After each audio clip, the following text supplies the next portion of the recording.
Yeah, we were listening to her testimony. So I snuck inside the carriage before they hooked up the oses, just like always. Oh god.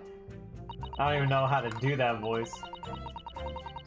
But it was a right waste of time. I got nothing to show for me troubles that night. I tell you just can't see a blind thing in that high place. It's pitch in there. Then after a while, I hear this loud bang. Nearly jumped out of my skin, I did. And the scream just came out. Because of all that swell found me. He helped me get away, mine. Oh man, okay. Well, I butchered that. Yes, he let you go. I fail to understand why you would let the street urchin go, Mr. McGilded. Oh, 'tis simplicity itself, my lord. You see, she couldn't possibly have killed the other passenger. I know that for a fact, because she was under the seat and you were sitting on it the whole time, right? That's what I'm assuming. How? As I'm sure I said before, sir.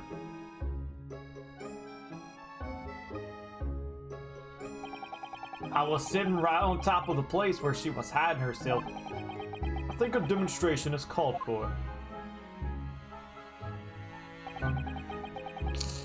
This is where I was sat that night. In the cubbyhole of which you have spoken is underneath this seat, I presume. There it is. Yes, it does appear just large enough to accommodate someone of the girl's stature.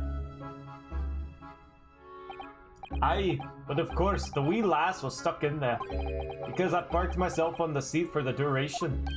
Ah, so you see, that's why I let the lass bolt.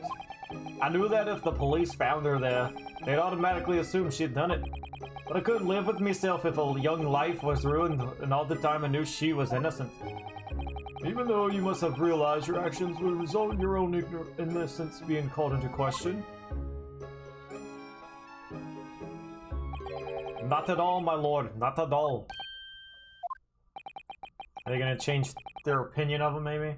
I knew in my heart that I was innocent. So I thought it was worth taking upon my own good name for the sake of this less fortunate lass. My goodness! What a perfect gentleman! My lord! This fine example of a man cannot possibly be guilty of a heinous crime like this. I'm ashamed of myself for even doubting you, sir. Alright. So that's 5-1 now.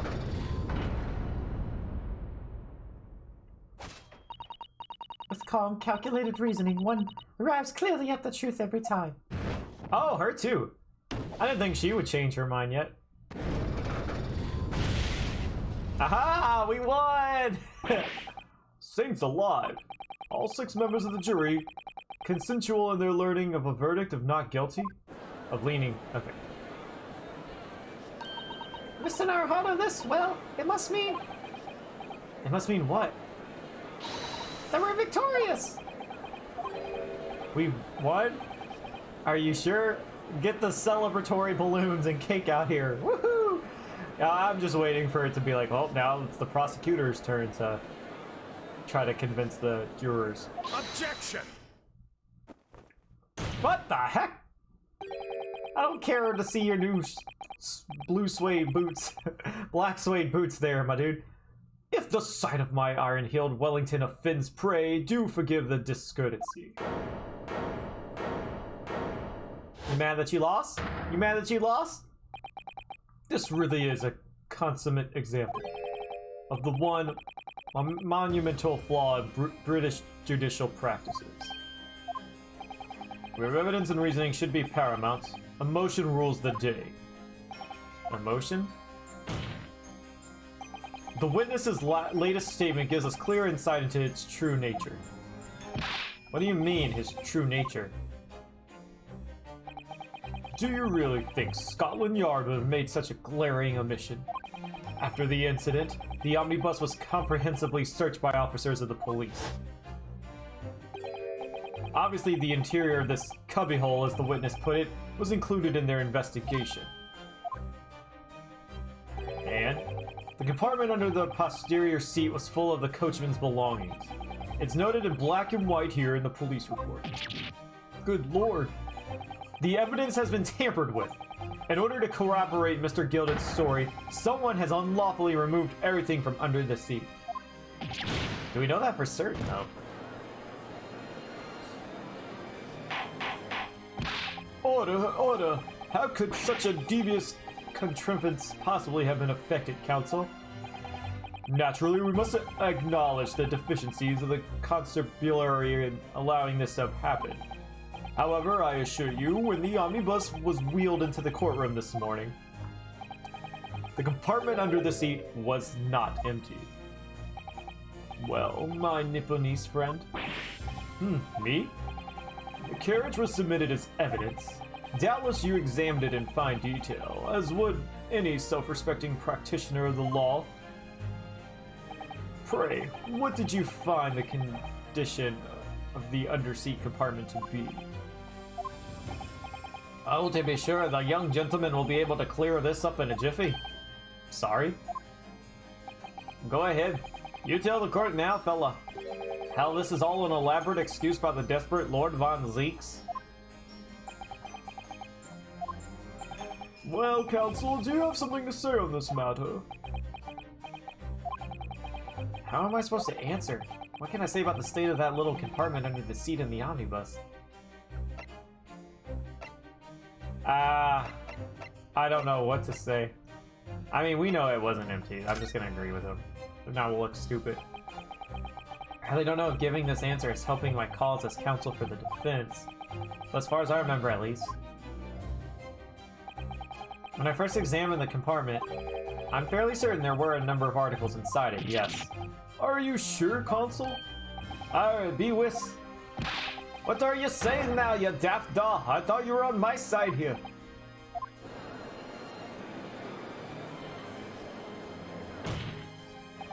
What game are you playing? Your task is to defend the man in the stand. Why would you say something to compromise his position?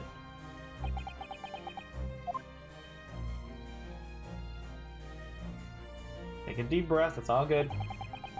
As the advocate for the defense in this trial, I confess I'm still not entirely sure where I stand. But it seems to me that I should state what facts I do know as clearly and honestly as possible. Interesting. 'Tis not altogether pleasing, fella. I'm simply telling the truth, Mr. McGilded. Well, don't forget that you're supposed to be representing my best interest here, lad. Now then. A fellow's memory is a curious thing, not altogether reliable. No, the court must consider the facts. That there cubbyhole under the seat is as empty as the devil's heart, so it is. Do you think perhaps it would be in your best interest now to admit that you might have been mistaken? Why do I feel like something's not right here? I should like the jury to weigh in on this matter, I think. The compartment is designed to house equipment used to maintain the smooth running of the carriage. The Guild's rules state that the omnibuses should be properly and fully equipped at all times. So it certainly wouldn't have been empty on the night in question. Beppo isn't that irresponsible. The money-lending fleecer and the pick purse are lying. Oh my god, they changed their minds quickly.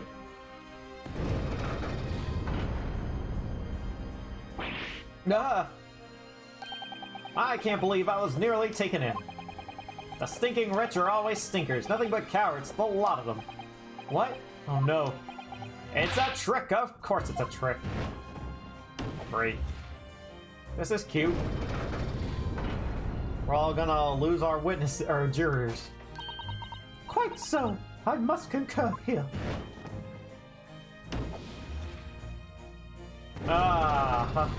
Anyone else? With calm, calculated reasoning, one arrives clearly at the truth every time. You know what, woman? I realize you're taking notes over here, but you just follow what everybody else does. Yes, but every time a different truth, it seems.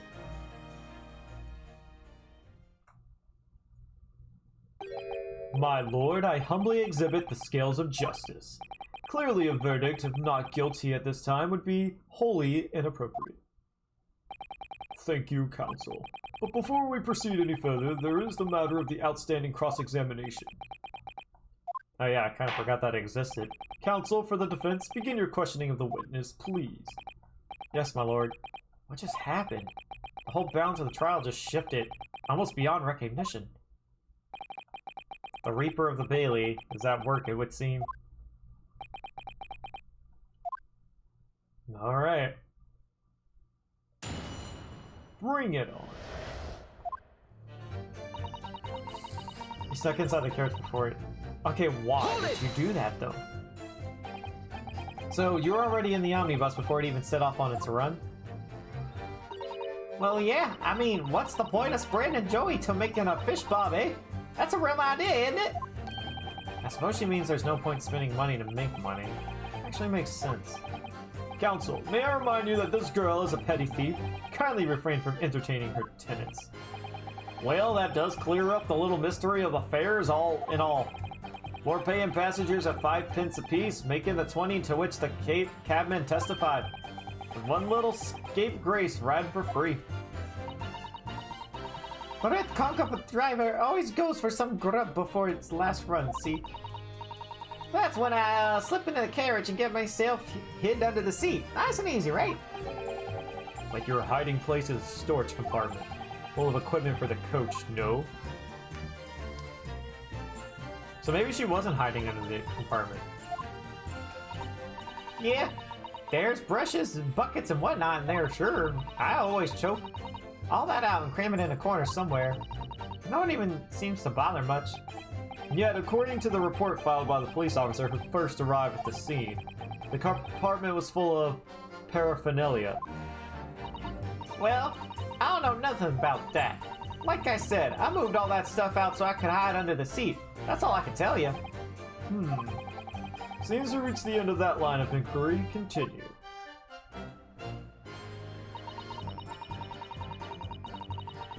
Okay. Hold it! A waste of time? Why is that? Well, most nights I'm on my own and the God permit at least some of the time. I am like trying really hard to give her different voices to see what fits. Sorry. I beg your pardon, did you say God permit? Oh yeah, well, that's right, my kind call it. You see the Anubis, I suppose. The point is, any normal run, the carriage ain't got no one in it for a while. And that's when you come out of your hiding place and get away. That's it. Only the night. This cove sat on me seat from the stop. And he didn't budge the whole way, did he? Not 1 inch. I was totally stuck. Okay, I think that voice is the best so far. Do you mean to tell me that you were present in the carriage for the duration? You were under the seat the entire time while events unfolded in the enclosed cabin. Yeah. Right, mister? To be sure. Well, shocked as anyone. You don't expect to lift the cushion you've been sat on and find a child now, do ya? So this Miss Lestre couldn't possibly be the culprit then. Alright. Hold it! Maybe there's a little hole or something? So you couldn't see out into the cabin at all? Not a joke. Most days I push the cushion up and we've me had to look out the crack. And I could have had a butcher's eye who's I'm gonna fiddle. Thought you were a pickpocket, not a butcher. I mean, I've had a look. The seat I get under as plush as the one you see. So most of the time the passengers plant themselves opposite. But for some reason that night, this here Irishman spent the whole journey right under my head. And for that reason, you weren't able to push the cushion up to peek out. I see. Truth is, I ain't too happy in small, dark places. That's too much like being thrown in the clink. But it's the only place to hide in them carriages, so it's a certain choice. How doesn't she just stick to picking people's pockets in the open? I say there's some reason that she's not letting on, judging from her demeanor. So anyways, I was a bit scared, but I had to just stick it out under there. Nothing else for it. Alright. Hold it! Loud bang. When you say a loud bang, do you mean the noise of someone falling to the floor? Could have been, I suppose. I don't remember so well. Point is, made me jump. And you let out a scream involuntarily? That's right. And then I felt the cushion over me get lighter all of a sudden. Presumably when the defendant got up in order to help the victim, yes? Or not. It could equivalently have been the moment the accused stood in order to stab the victim, could it not? Well, girl, do you see what happened at the crucial moment? Yeah, I saw it. I pushed up the cushion and had a quick butcher's while I had the chance, didn't I? The Irishman was sitting up, the bloke wide and fallen on the floor on the seat opposite. That matches Mr. Gilded's account, of course. But then, the fella suddenly turns around and looks right at me. I snuck back down again, but it was too late by then. I should have never risked looking. Ah, okay. Hold it! And when Mr. Gilded discovered you, he pulled you out from your hiding place. I was scared stiff, I was. He dragged me out and sat me up down on the seat and all. Next to the victim, Mr. Mason? Yeah, the bloke had a knife in his guts. He was still bleeding. Then the carriage lurched a bit and ended up falling onto me. How awful. Both me's hands got covered in blood. It made me feel sick as a dog. Both her hands covered in blood. That must be what the rooftop passengers saw. After that, I believe you talked with Mr. McGilded for a while, is that correct? He asked me some stuff. Wanted to know me name and what I was up to at that. Then I heard something from up above. Someone screamed. Yes, was the first on the roof deck, one would presume. Well, I didn't want no one see my face, so I didn't look up. Then the horse was drawn up smartest. This here Irishman said to me, "Get back under the seat. I'll see that you can get away later." All 6 members of the jury had decided the defendant was innocent. For one brief shining moment, yes. It's clear that they're all still very unsure. If we could just find some conclusive piece of evidence among the witness testimony, I'm sure we would clinch the verdict we want. Yes, I think you're right. And I have this little feeling. Something's bothering me, but I just can't quite put my finger on it. Okay, so we looked at everything. Let me see my evidence real quick.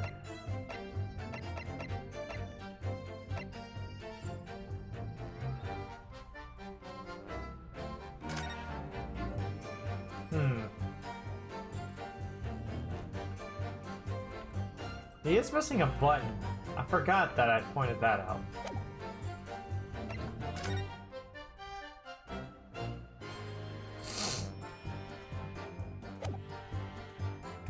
Okay. I don't think I need to examine the omnibus, huh? Actually, no, wait.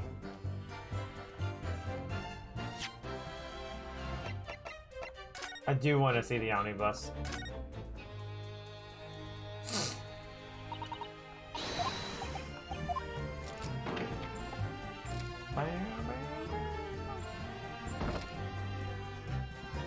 So yeah, the blood here.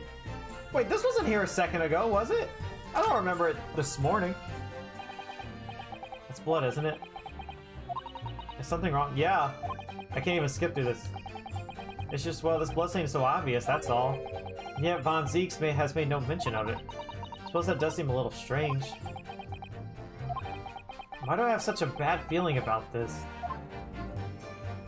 This was not here earlier when we examined it. Okay. So they're saying that's blood. They say the same about this? Okay. Maybe I do have to present the omnibus. Let's see.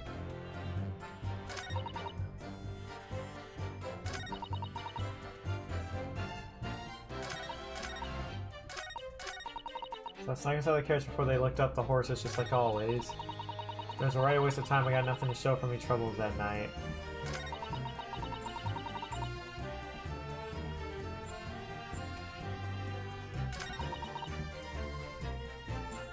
She says she has nothing to show. What if she's wearing one of the buttons? Oh, that's so far-fetched. I don't even want to jump to that conclusion. I don't even want to jump to that conclusion that it's the missing button. Oh, but what if it is? It doesn't really look like the button's in her hat. Oh, that's really the only thing I got right now, but that seems so far-fetched.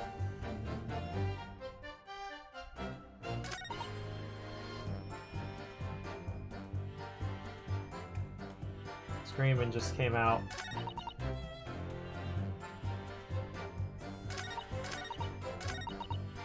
Let's I want to press this again. See what they say.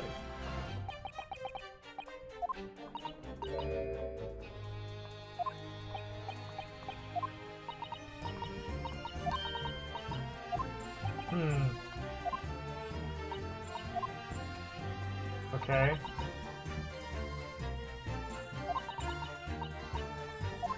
Oh, actually, hang on.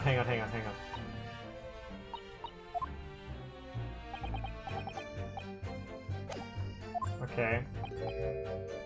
Excuse me. Oops, I didn't mean to do that. Alright, I'm gonna examine the little compartment again. Oh shoot. She's gonna shoot.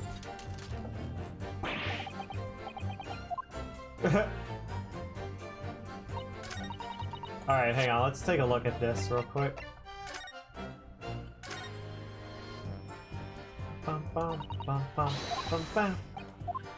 I wanted to examine the seat, and I kind of got thrown off by the blood that just appeared out of nowhere. It's empty now, what? This is a storage compartment, but there's nothing in here. It's totally empty. What the heck? Something doesn't seem right here. But I can't put my finger on what it is. Wait. Okay. So it's... yeah. This whole omnibus changed since we last saw it.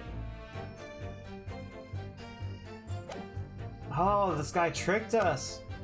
Maybe they swapped something. Did they swap the omnibus out? During the whole commotion? Huh.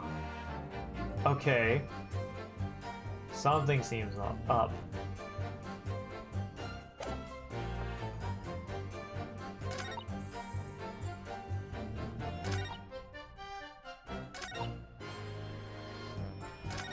But it was right a waste of time. We had nothing to show for my troubles at night. So you can't see a blind thing in that hiding place. It's pitched in there.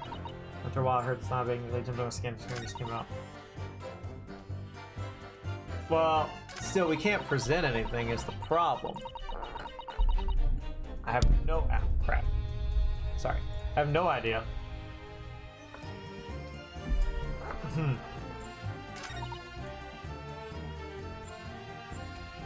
What else could we do?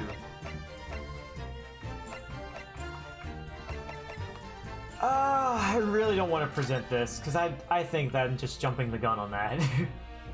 Shoot. There's really nothing else to go off of. Must be quite valuable. Why didn't she take the knife if it had value to it?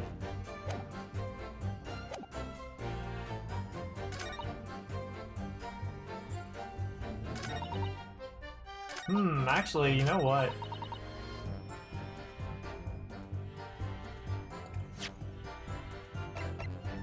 I kind of want to present the crime scene photo or the murder weapon.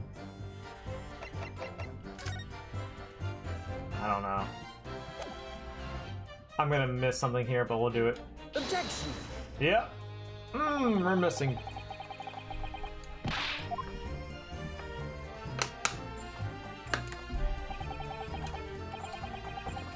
Thing is the thing I want to present, I can't present it, so... Alright, whatever.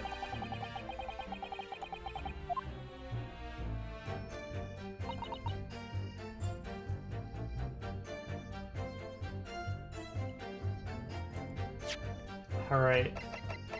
Objection! Nope, okay. Oh, the only thing I thought I could do was a flop.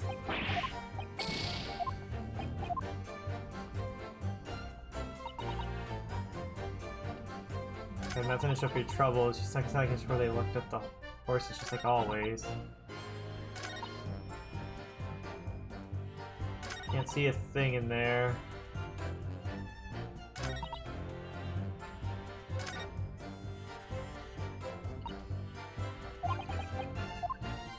Shoot, I don't know. We can find some conclusive piece of evidence among this new testimony.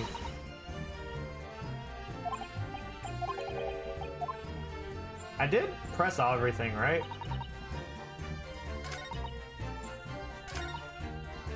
Hold it! Let me look at this one again.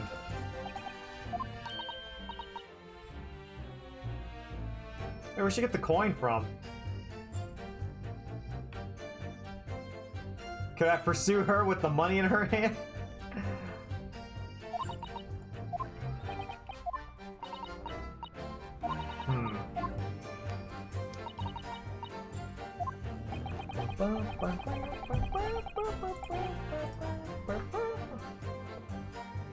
There ain't a question.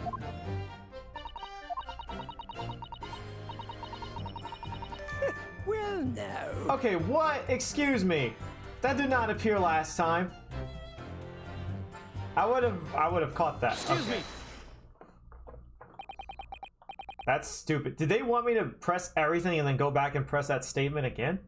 Because that was not there the first time I pressed it. I will have to go back and check the VOD. Something wrong, Mr. McGilded? Oh, I do apologize. Was there something the matter, Council?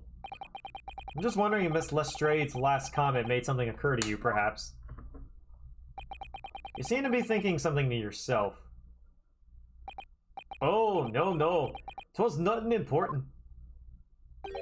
I was feeling bad for the poor lass is all. I remember feeling desperate myself as a young lad. Shut up in the dark. 'Twas terrifying, so it was. I see. Yes, I'm sure we can all sympathize. Still scared of the dark now. Might want to keep that to yourself. And I don't know about yourself, but I find that darkness seems to make everything you hear seem like much louder as well. Yeah. I suppose it does, maybe. Miss Lestrade? Did you hear something that night? Anything? An unusual noise, perhaps? Nah, not really. All I could hear was the Irishman snoring. Bejabbers, there's nothing to tell the whole world of me foibles, you little scamp. What a pity.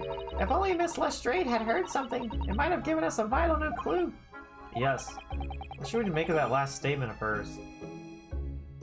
I mean, we got nothing else to go off of. Let's go with it. My lord, I believe the statement just made by the witness is profoundly important. Profoundly important? But all she said was that she heard nothing. Yes, which is the profoundly important point. I'm almost sure of it. I'm almost sure that I don't understand the inner workings of your Eastern mind, Council. Nevertheless, Miss Gina Lestrade, you will supplement your formal testimony by repeating that last statement, please. What? Supplement? What are you on about? Don't give me all your fancy talk. I know what you're trying to do. Well, it won't work on me. That's right. Insult the judge. Always a good move. Okay, I was staring at my ears to work out what was going on, but all I could hear was snoring. Let's press it real quick. So you're straining to hear what was happening the entire time, since the moment you hid yourself? Not exactly, no. Sorry? Well, there was no one in the cabin to start with. I could just push the cushion up and have a butcher's to see what was what. But then, when I saw this swell getting on, I got my head down so he didn't notice me. And Mr. McGilded sat on the seat under which you were hiding, correct? Yeah, would you Adam and Eve it? What a mug. So then all I could do was listen. I was waiting to jump out there as soon as I heard him leave, see? What would a... Not likely. Even though we stopped here and there, I never heard the door open, so I just had to stay put and listen to him. I'm driving his pigs to market, snoring like an old dog he was. Good. God, I'm gonna have problems. I can't even understand what she's saying. Are there any conclusions we can draw from that, I wonder? That would assume that no one else went into the thing. Miss Lestrade, what do you just told the court? It's clearly at odds with the facts. Huh? At odds? Are you sure, man? Absolutely. It seems my learned Nipponese friend is not as dull-witted as I feared. Sam Van Zykes realized it too. Counsel, I must insist that you bolster your claim with evidence, or some complicit party's name at the very least. Yes, my lord. I expect you to demonstrate this alleged contradiction to the court. According to Miss Lestrade, while she was hiding in the omnibus that night, she heard nothing. Sorry, but the sound of Mr. McGildett's snoring. But think, Ryunosuke, think. There's something else she should have heard. Show person. She would have heard the other guy at least getting in or getting stabbed, right? Allow me to elaborate. On a particular sound that Miss Lestrade could not have failed to hear on the night in question. The very sound explained by the presence of the following person.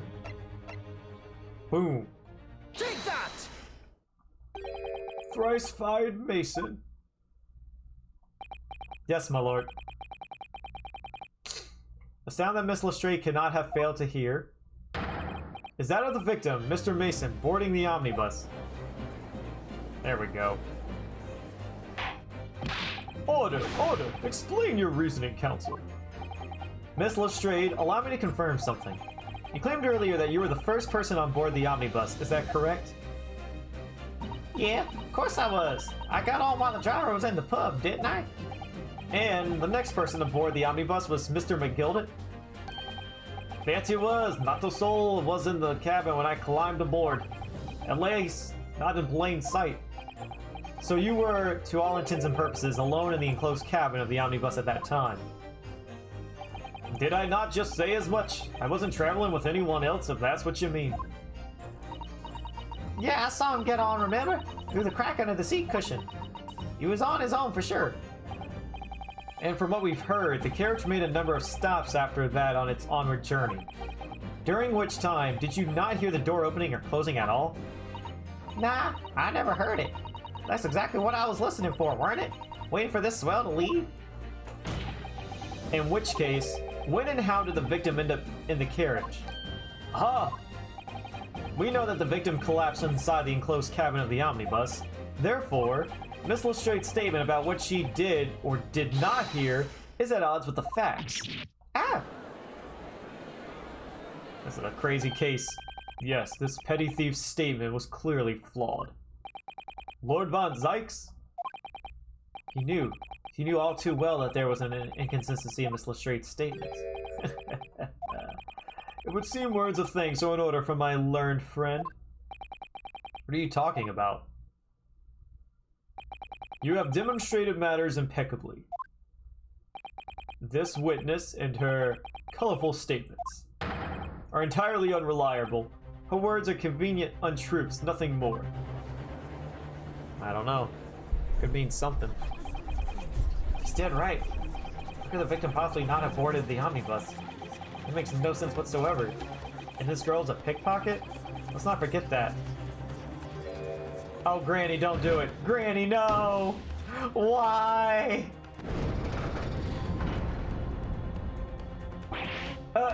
She didn't even say anything. I didn't want to judge the dear little mite just because she had some rather naughty ways.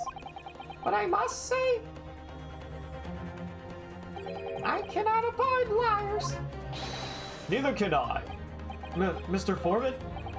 I didn't want to judge the girl just because she had some less than salubrious ways. But I must say, I cannot abide liars. Oh, great. Oh my god, we got it left as the maid. Ugh. Mr. Naruhodo, that's 5 jury members leaning towards guilty. This isn't good. How much wine are you drinking there? I think you need to go to AA meetings or something. Well, your consideration for others is refreshing, my Nipponese friend. To the considerable troubles you have spared me. Gee, thanks. Yes, very refreshing. Ah! Ah! What are you playing at? Have you forgotten who you're working for, you useless Eastern adman? Oh, okay. This is carnage, it's perfect. Juror number 2 is the only one left. Mr. Naruto, the way this is going. I know, we can't find some new ways to convince everyone of Mr. McGilded's innocence. The judge will rule and we'll have lost. No. I very much wanted to believe the words of one of London's most respected gentlemen, but those of us in service know we must accept hard truths. Don't do it! Don't do it! Hold it! Oh no! Oh god. Was that Sholmes? Yes. Oh no, it was us. I don't think his voice matches up with him. It doesn't. Hey, how's it going, kid? Yes, the witness's last statement seems to have revealed a critical inconsistency in her story. However, if we consider the possibility that her statement is in fact the truth, it may shed an entirely new light on this whole case. Gotta get ready to sleep. School tomorrow? Imagine going back to school. Good luck, dude. How many classes you got? What are you saying? Counsel! I'm sorry, sir? Whatever do you mean? Counsel, I will not tolerate you attempting to prorogue my education. Explain yourself at once. When the accused boarded the omnibus on the night in question, the victim was nowhere to be seen. Subsequently, the carriage door was not heard opening a single time, as testified by the witness in the stand. And yet the victim's body was found inside the carriage. If this is petty theft's words are to be believed, how do you explain the victim's miraculous appearance inside the cabin of the omnibus? Whoa. Okay, crazy what if here. What if he died on top and they dropped his body down below and that's why we heard the thud of the body falling over? Oh, that's gotta be it. That's gotta be it. There's only one way to explain how the victim came to be inside the carriage. There's another entrance. He was put there after he died. Yeah. Oh, this is so good! Obviously, the victim must have been placed in the carriage after he was killed. Objection! Now we're getting somewhere. Tell me, my learned friend, what was the function of that obviously in your last sentence? Oh, okay, if that's the case, I think we know who the killer is then. Well said, Lord Von Zykes. The obviously is troubling me also. No, that's really not the point. The point is that the victim must have been moved into the carriage afterwards. Then answer me this. How could a cadaver have been placed inside a moving carriage? Well, obviously, she'll have to penalize the defense heavily for this. Oh! You mean I was wrong? Oh, I thought I was onto something there. The penalty is evidently not heavy enough, judging from those Nipponese eyes. So I ask you again. If this petty's words thief... I thought that made sense. I really thought that made sense. Man, I'm dumb. Who's in there already? There's another entrance. It's gotta be he was in there already. There's no way there's another entrance. Clearly, he was in there already from beforehand. Objection. I don't know if this is right or not. Tell me, my learned friend, what was the function of that clearly? Man! Okay, I guess I lost that too. So there's another entrance? That's stupid. Really, that was the one that seemed like didn't make sense the most. Okay, unless... Okay. I'm gonna be very mad if this is where they're going with this, because technically I was right. But what did they mean by another entrance is just the top, and that's what I was saying. He was placed there after he died. This game gets me sometimes because I'm there, like I'm thinking right, but when you have two answers that seem relevant, I hate that. I hate that so much. There's another entrance. Gosh darn it. If the door wasn't opened even once, the only explanation is that the victim entered the enclosed cabin some other way. Objection! I wonder what new fantasy you would come up with in your blind... Just in case, I'm gonna save real quick, because I don't want to have to go through all this stuff again.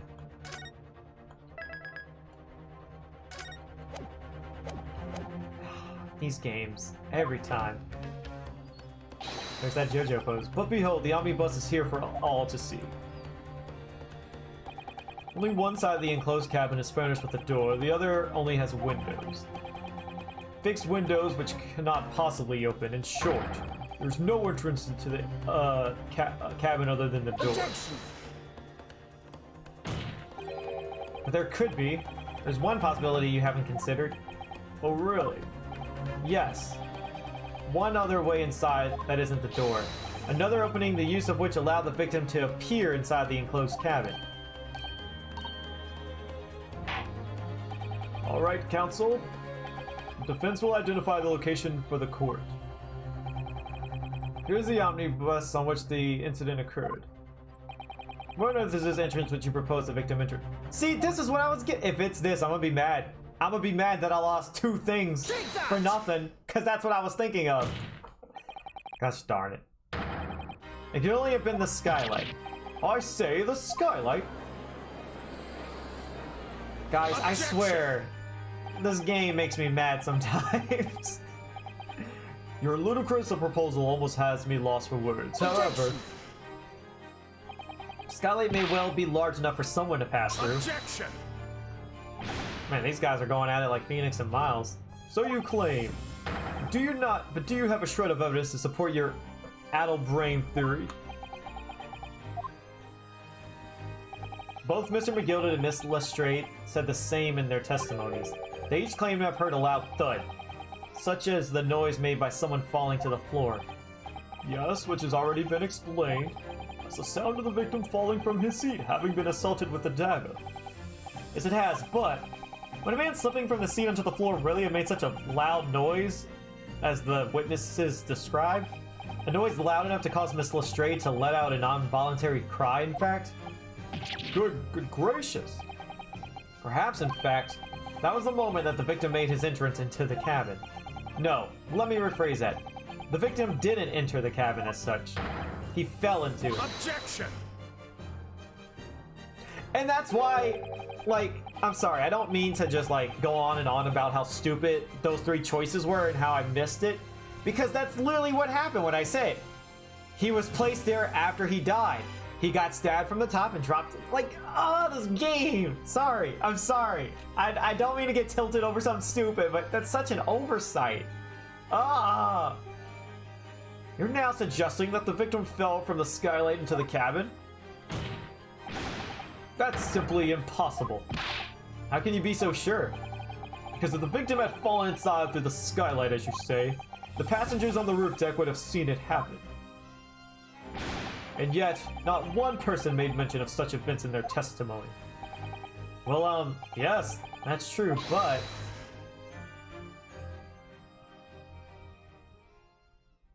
Okay. Might a humble fellow make a weak comment here? Mr. McGilded?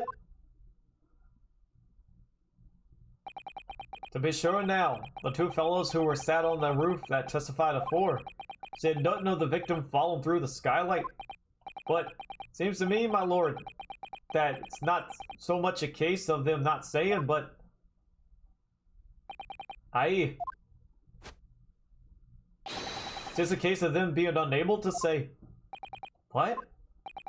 I think perhaps the two fellas do be having something of a compelling reason not to mention what happened. Would you not degrees, fine ladies and gentlemen of the jury? Huh? Oh my goodness, surely not. Those two chaps on the roof. You mean the ones who stuck the knife in the man were... Ah! It was a joint... Oh, they both murdered... Oh, shoot. They both did it. Just what exactly are you insinuating here, you blitherer? You rotter, he said, you rotter. What are you insinuating? This is a flaming outrage. I've a good mind to give you a blinker in a minute. He'll give you a shinier in a minute, he said. And so will I. Oh, this guy's probably the other guy's lackey. Mr. Fairplay, you effectively accusing me, a city gentleman and well-respected banker? And me, a very angry hatter. Suggesting that someone like me could have stabbed that man in the guts. It's a disgrace. It's scandalous. It's... I protest. I protest in the strongest possible terms. That's right, I protest too, about you rotten scoundrel. Man, I don't think I've ever seen it where it was two people that did... Well, I mean, there was some where they had, like, accomplices. But I don't know, like, oh, well, anyways. Order, order, order, this is not the time, witnesses. Will not permit this warrant and invasion of the stand. Return to the anteroom at once. But this is beyond reason, my lord. Ugh, it's outrageous. It's very hurtful, you know. My lord, if I may comment. Go ahead, Lord Von Zipes. It was the defense that incited this outburst from the witnesses. My learned friend has seen fit to abandon all protocol and accuse the witnesses without proof. Accuse? I never intended to. Seems, young Nipponese, that your command of the English tongue is wanting. You propose to this court that the victim fell through the skylight from the roof deck of the omnibus. That hypothesis cannot possibly stand without the rooftop passengers being aware of the events. You have branded these gentlemen liars. You have intimated their criminal guilt. In our British courts of law, this is what is termed a baseless accusation. Yeah, you're definitely Miles's ancestors. Man, I love that JoJo pose there, right there. I want to know what his stand would be. I know it was rash to put this idea forward without any actual evidence, but you can't just dismiss it without a second thought. What are you wasting time for? Get them to testify. I thought there was something fishy about that hat from the moment I laid eyes on the fella. We have to see this matter through now, one way or another. If there's filth and rubbish in our mess, we must dispose of it at once. This isn't a football game, guys. Calm down. What's happening, Mr. Naruhodo? Spectators in the public gallery they're in complete frenzy. Mr. Fairplay and Mr. First. My lord? You will take the stand again and make another formal testimony in reference to the indictment brought by the defense. Yes, my lord. I didn't come here for this. There's no time to think this through. All I can do is keeping pushing forward. Ooh. We're the only two people up on that roof deck. Dead or alive, I can swear to that. If anything happened when we were sitting, don't you think one or the other of us would have noticed? In any case, neither of us know the first thing about the victim. We had no reason to kill the man. The skylight was shut the entire time, I tell you. We couldn't possibly have opened it. If you're so sure the victim fell through the skylight, where's your proof? Okay. I must say that on listening to this testimony, it is somewhat hard to imagine. Is it big enough? How either witness could have performed any malevolent act on the open rooftop deck, without the other noticing forthwith. They were both in on it. That's right, you see? We're innocent, I tell you. Although logically, of course, the argument falls down if the two of you were in collusion with one another. What? According to investigations by Scotland Yard, the two witnesses share no common dealings. Yeah, well, I don't trust coppers more than I trust the stinking rich. Something doesn't feel right here. The trial is going in our favor, really. So why do I feel so uneasy? Counsel for the defense, over to you. Your cross-examination, please. Oh, yes, my lord. Okay. What if the banker just wanted to frame McGlide? That's why he went with it. And this guy, maybe he was the apprentice of the other guy. I mean, they both have goofy looking hats, so possibly he wanted to kill him and he just wanted to frame the other guy. All right, let's save first. 'Cause I don't trust myself. And I'm not going through all that text again. Hold it! All right. So at no time did the victim, Mr. Mason, climb up to join you on the roof deck? Absolutely not, Dickin. No question about it, he said. Not at all.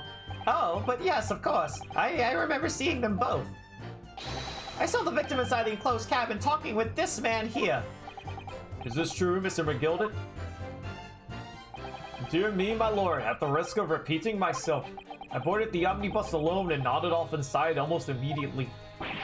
That's an outright lie. Without doubt, you were enraged and... Let me stop you there, fella, and ask, do you have any evidence at all? Ah! 'Tis all about evidence in the courts these days, so it is. You do well to remember that. Oh. Oh, I saw you with my own eyes! This is going so well.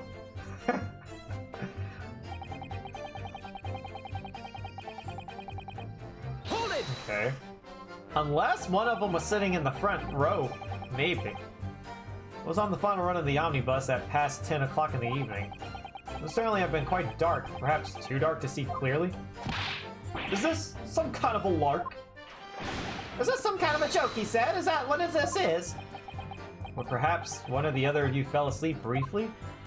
Are you fair dickum, sir? Are you serious, sir? That's what he said. It's impossible, I tell you. Alright, this guy needs to calm down. I'll give you the keys to the vault if you could fall asleep in that bitter cold. And if you did manage it, your eyelids would freeze shut and you'd never open them again.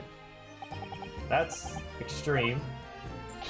It was extreme, I tell you, and we had to put up with this because this man had locked the door. Any true gent would have unlocked it and let me in when I knocked. I'm dreadfully sorry about that young fella. But you see, I was away with the fairies and I didn't hear you at all. That's a lie. I saw through the glass. You were talking to someone. Now, it was a cold night, so it was. People do be seeing things that aren't real in the cold. Just hardly surprising. Seeing things. I believe we have reached an impasse here on this particular point. You. Don't take it personally now, lad. If I'm a suspect in this case, and it's only fair that you and the other fiend are too.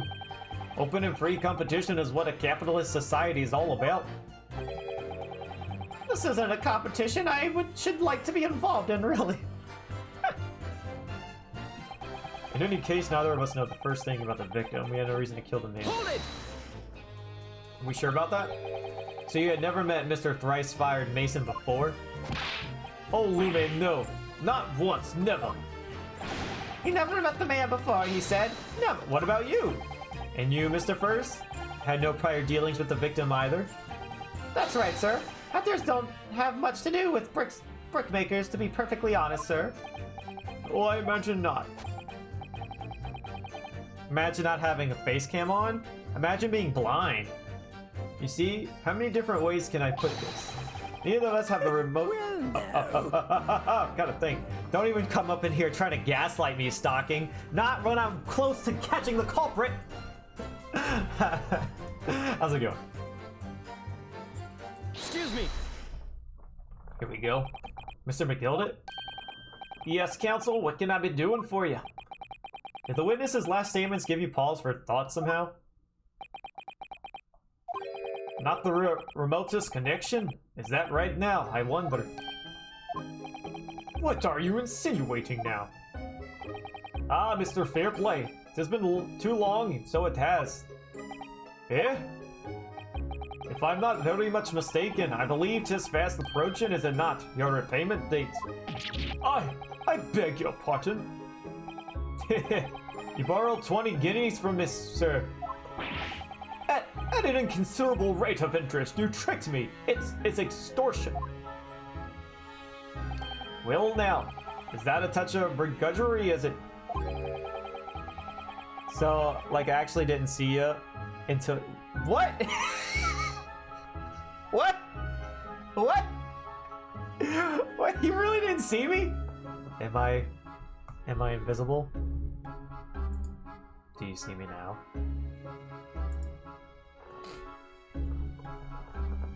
That sort of begrudgery that might motivate a fellow to pass his crimes off to another. Oh! And you, young Mr. First? Me, sir? What do you want with me, sir? You do be making hats for a living, do you not? That there top hat sliding about on your head, is that one of your own creations? Oh! Boom! That's what it is! I'm telling you, it is the hat! Maybe he didn't work for him, but he definitely made that terrible hat on the victim's head. You think you're blind. Maybe you need to go get your eyes checked? Do you wear glasses? Oh, well, I'm just an apprentice, you understand? I'm learning to find the perfect fit for whatever fine gent walks through the door. The perfect fit, is it? Well, it is a very distinctive design, so it is. Many customers like it, I tell you. They're like a distinctive touch. Customers? Such as thrice-fied Mason? Ah! There is a photographic print of the victim submitted as... This guy is freaking smart! Jeez, like he's leading the defense! I feel like I'm not needed anymore! Well, I feel like, Naruhodo's not needed anymore. I mean, I already was saying that these guys were probably accomplices in the hat thing. Wait. So you mean to tell me, Stocking, that you were told as a kid that you need glasses, and ever since then you never even went to the doctor to get some? How are you able to drive? Should you be able to drive? You remind me of this girl that I took driver's ed with. There was, whenever I was in driver's ed in high school, and we were done with the classes part, and we had to do like the practical part, we had to have a partner to drive with. That way the driver's ed instructor could just do 2 kids at once. So I was partnered up with this girl, and we were just sitting in the parking lot. We were waiting for the teacher to get there so we could take off. So I go ahead and pull out my glasses from my case out of my backpack, and I'm just talking with her. I'm like, yeah, let me go ahead and put these on. And I say, yeah, I can't see far away, so I need these in order to drive. She's like, oh, really? You can't see far away? I'm like, no. She's like, oh, maybe I should wear my glasses too. And then she pulls her out, and then she's like, yeah, I can't see. Maybe I should use this to drive. And I'm like, you weren't planning on using that?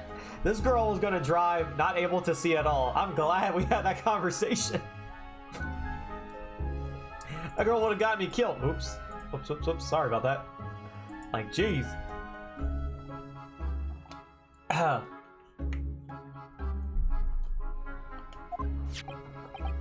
Oh, this you mean? I can't help thinking that poor fella's hat looks distinctly familiar. Wouldn't you say? Oh! That's one of my hats. Heh. Aye, that it is. So it would seem the Brickmaster was a customer of yours. Brickmaker. I don't know why I said Brickmaster. He's like a musician for bricks.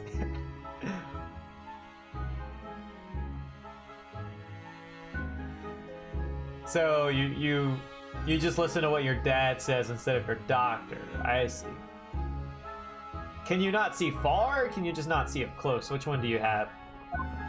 Also, at least you can see while driving, I guess. That sort of customer rager you could have a wee quarrel with over the distinctiveness of the goods. Oh no, sir. Absolutely not, sir. Well, there's really nothing more to add. It wouldn't be right to say that the 2 fellas here haven't the remoteness connection to the victim, you see. Okay, I rest my case. You little weasel! Ah! He's better at this than I am. Gosh, Mr. McGilda has certainly been through in his research. How's he? Thorough. I was a kid, I had to listen to Dad. I imagine Dad's like, stalking, if you even try to get glasses, you're grounded. No Smash Brothers for you. You can't see far, oh yeah. At least invest in contacts, that's what I do. I got rewarded Hat Hunter, okay. Please, don't let my little interruption hold up the proceedings.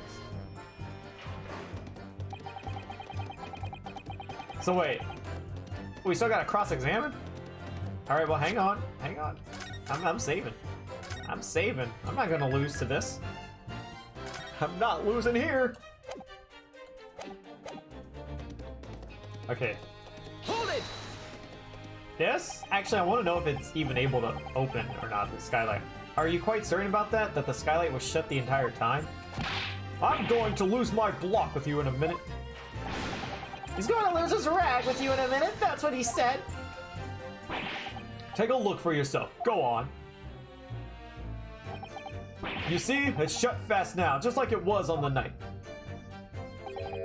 So it is, of course. A fellow the size of Mr. Mason could likely break right through it. Still and all. What? Just looking at the size of the thing, you understand? Oh, now you hold on there a minute, sir. Size of this thing means nothing. Not on its own. Let's consider the bigger picture here, shall we? Stop biting our cane, shall we?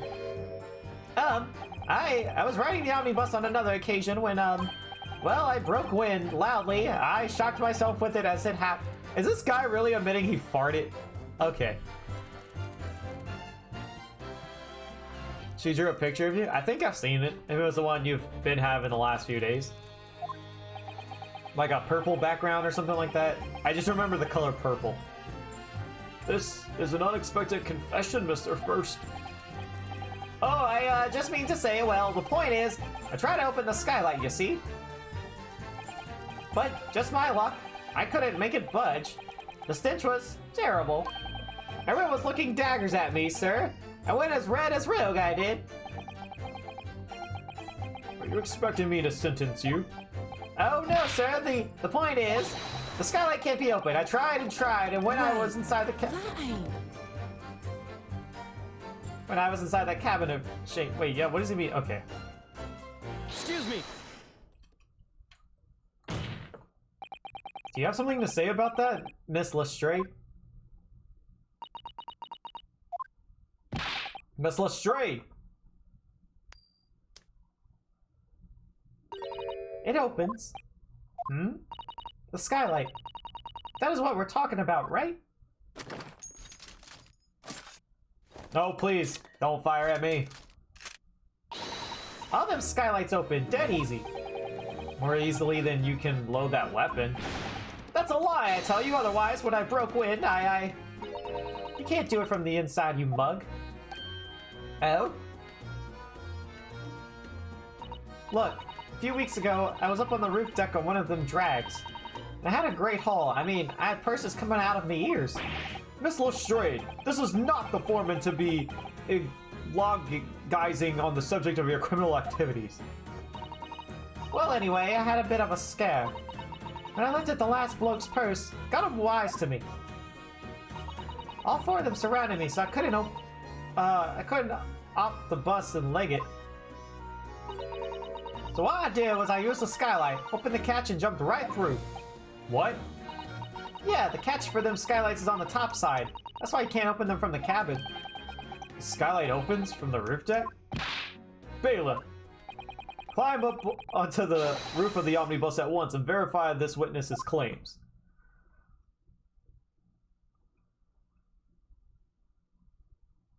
Oh, you busted now! Oh! Oh, my hat! See? Alright. Well, that was very convenient for us. Order! Order! Order! So it appears that the street girl's statement is quite true.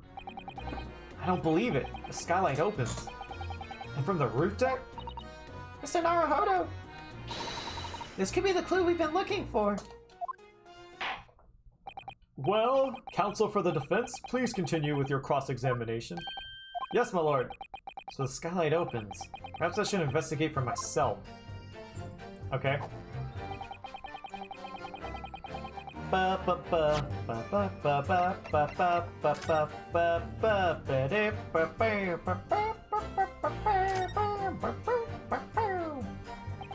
skylight was fastened shut before, but now the catch has been undone, so we should be able to open it.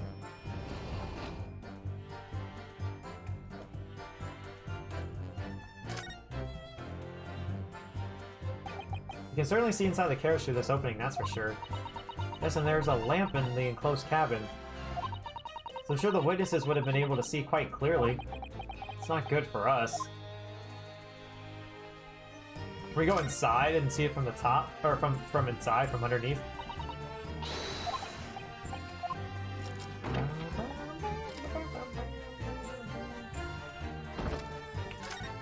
Oh, there's blood there. If I, no, come on. There we go. Yes, it does open very wide, doesn't it? Wide enough to kick someone like you through, certainly, Mr. Naruhodo. Why someone like me? Oh, what is it? Look, just here. Look at this. That's, without question, it's blood. Why would there be a blood stain there? Surely, it can't be unrelated to the case, can it? The details on the omnibus have been updated in the court record. Alright. Just in case, I'm gonna press the last statement. You're so sure the victim fell through the skylight, where's your proof? Nah, screw it. I'm not gonna press, I'm just gonna present. We got him. Yo, how's it going, Ocean? Alright, give me 1 second. No. Hang on, I gotta pull up Discord. 1 second.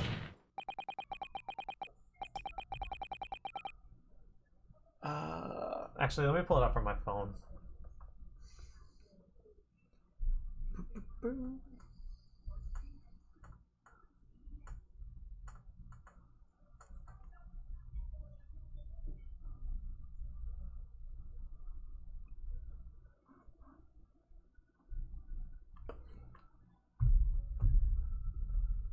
You changed like an hour ago? Oh, hang on. While we're at it, let me see your picture.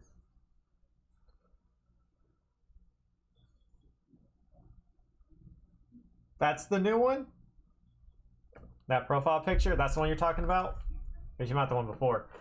Anyways. On the night in question, the victim was fatally stabbed in the stomach. And immediately afterwards, the victim's body was pushed through the skylight into the cabin below. Those are the facts and the irrefutable proof. Remains clearly visible in the omnibus that stands before us today in this very courtroom. What? That's utter humbug. You can't possibly have any evidence. No, you can't. I mean, we didn't do it, I tell you. It's impossible. Irrefutable proof here in this courtroom. Counsel. My lord, I believe everyone would appreciate a little clarification here. Oh, okay, I gotcha. Where exactly within the omnibus is this evidence to which you allude? You'll point out what it is that proves the victim fell from the roof deck through the skylight. Wait, where's the blood? Oh, I got scared for a second. I was like, the blood disappeared! My Jupiter! Is that blood? This bloodstain proves two things. Firstly, when the incident occurred, the skylight of the omnibus was open. What? And secondly, the victim was already bleeding when he fell through the opening. Oh my! And so it follows that Mr. McGildet, who was inside the enclosed cabin himself at the time, cannot possibly be guilty of this crime. No! Order, order, order! Oh. But the blood could have sprayed up there when the fellow was stabbed inside the cabin. And only found its way into that one particular spot on the skylight? Sure, that would have been very convenient. Ugh! And let's keep in mind that the skylight catch can only be unfastened from the roof deck. I myself wouldn't have been able to open it now, would I? But, there's no way to know for certain, is there? If the gent really fell through the skylight, I mean. Why don't you have a good look at the floor of the cabin between the two seats, Mr. First? It is all too plain if you see. There's the aftermath that shows the poor fella dropped from a bad height right there, so it is. What? No. But it can't be. It's all lies. Here's the thing. I really don't remember the blood stain being down there. I really don't. I'll have to go back and check the VOD from the last stream because I don't remember the blood on the floor. And also, I do remember there was luggages in that compartment and now there is none. So I wonder if like during that smoke screen someone added there to frame them because they knew them two were the killer. So, I don't know, someone's helping us out here. I don't know, by like forging evidence. My fellow jury members, I think we can all agree that this is clear proof of the defendant's innocence, can't we? I believe we can, yes sir. It's clear to me now where the filthy rubbish can be found in this courtroom. So, they thought they could pull the wool over my eyes, did they? I won't tolerate any of the guilt's carriages being sullied with blood. I won't tolerate it. Oh, I always knew that nice gentleman who gave us that delightful park couldn't have done such a thing. Man, you really do just keep going back and forth with that lady, don't you? Don't you, lady?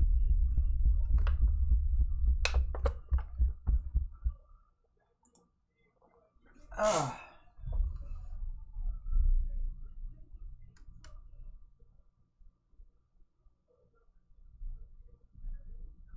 Oh, okay.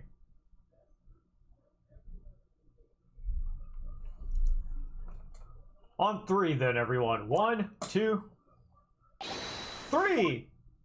Objection! Oh, come on. Learn to lose.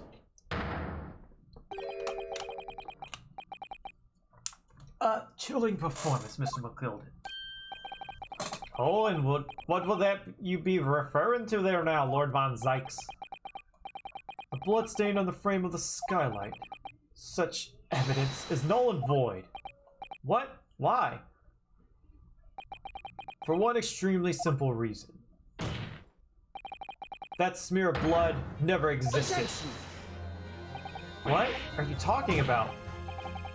It's there for all to see and it's clearly blood. Objection! I personally attended Scotland Yard's investigation of the omnibus. The officers involved went over the carriage with a fine-tooth comb. So I can say with absolute surety, no such smear of blood existed in the carriage. At least not until this trial began. But, are you suggesting, Lord Von Zykes, that the stain of this blood was fabricated, my lord? Yes, and while this court has been in session... What? Ah, shoot. What a Pavlov. I must say I didn't expect such crude reasoning from a prosecutor of your standing, Lord Von Zykes. But Don Magnus McGilden, a fellow known all over the capital for his fine contributions to public life. Okay, so I was right in assuming that that was not there earlier. The game's gaslighting me, shoot. I don't take kindly to slander and I'll fight it to the bitter end. Even if it's rolling off the tongue of the Reaper of the Bailey. Mr. McGilden, I realize this is your first appearance in court as the accused. However, I'm very well aware of your involvement behind the scenes in a great many affairs of dubious nature. You're very adept when it comes to avoiding getting your own hands dirty.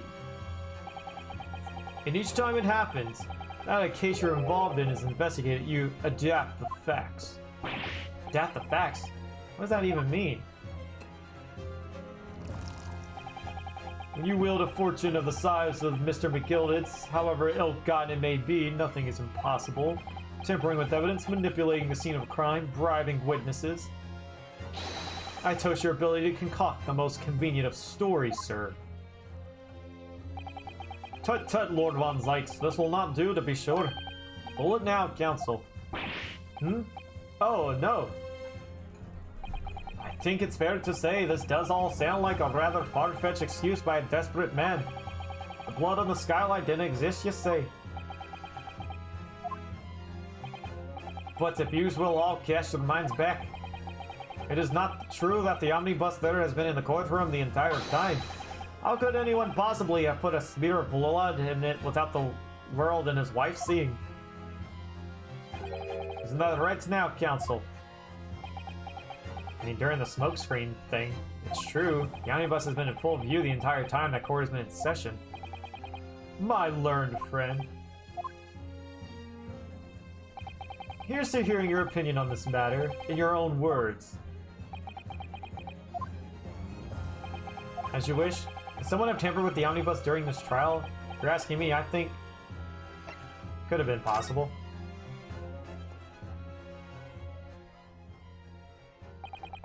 As a defense lawyer, it's my job to advocate for the defendant as best as I can. But still, I feel as though there's something even more important at stake here. There's no evidence to suggest that the defendant did as my learned friend suggests. However, in terms of having the opportunity to carry out the alleged tampering, there is one possibility. Oh? Good gracious! Explain yourself, Counsel.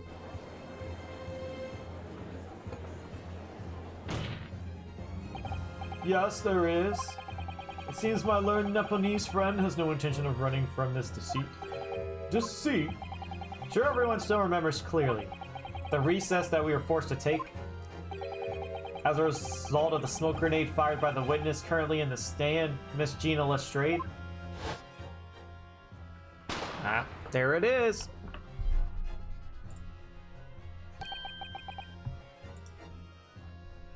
What is going on? Be careful, Mr. Haruharu. Cut her your face. Bailiff, don't let the accused escape. Secure the omnibus.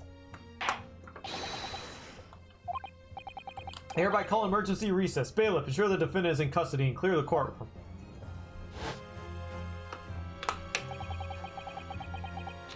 The courtroom was filled with smoke and everyone was thrown into confusion. All of us were made to leave this chamber. In that brief interval, under the veil of smoke and all in the chaos, it could have been possible to steal inside the omnibus. This is so insane, especially for a Case 3 case. Case 3 cases usually suck, but this one's pretty good. Are you wise? What are you trying to pull, ye? The rotten feckless gouger. Feckless gouger? You're supposed to be defending me. 'Tis a wicked plot. 'Tis a plot to undermine me, so it is. Objection! Whatever you think this is, changes nothing. The facts are the same.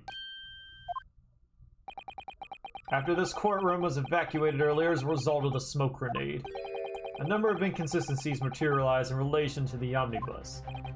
Inconsistencies such as... To start with, the storage compartment underneath the rear passenger seat. When the police investigated the omnibus, this compartment was full of the driver's items. Secondly, we have the smear of blood on the edge of the skylight. As I have said, that was not present at the start of the trial this morning. Unfortunately, Lord Von Zeitz, I was able to corroborate your claims. It's true. When the omnibus was first wheeled out, both the storage compartment and the skylight were shut. Accordingly, I'm afraid to say we cannot establish with any certainty if this evidence is the result of tampering or not. Indeed, my lord, no doubt there is not a single person who saw fit to verify such things. What do you think? Sorry? About the omnibus. Is there anything else unusual about the omnibus? Oh shoot, I don't know.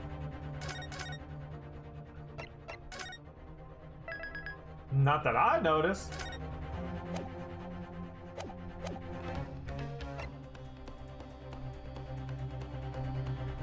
I have an inkling. Well, I just guess we're just gonna lie about this, my lord. Yes, counsel. There's one further inconsistency. A mark that surely could not have been present at the start of the trial. What? What in the devil's name are you going to say now? If you dare to betray me, you little maggot, you better start watching your back. Objection! Silence, McGilded. The court awaits the defense's clarification. I get this guy might be innocent, but yeah, him tampering in the evidence just kind of like looks bad for us. I don't really with Von Zyk's side right now. Like he's a good character. The straw keeps swinging one way and then the other. I have no idea what's the truth and what's deception. What am I supposed to believe here? She'll have to ask you to elaborate, counsel. Where exactly is this alleged mark that you claim appeared at some point during the trial? And that, I'm not sure. It's like a game of spot the difference, and I don't know what the difference is.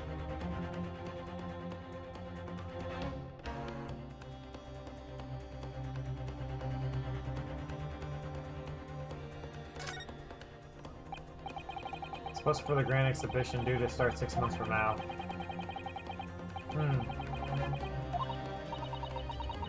So is it safe to say it's in here and not outside?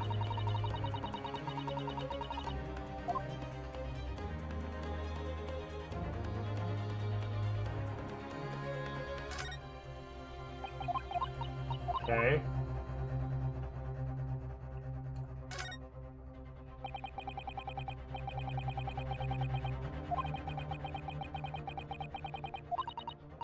Wait, did they ever say the blood on the ground was fabricated?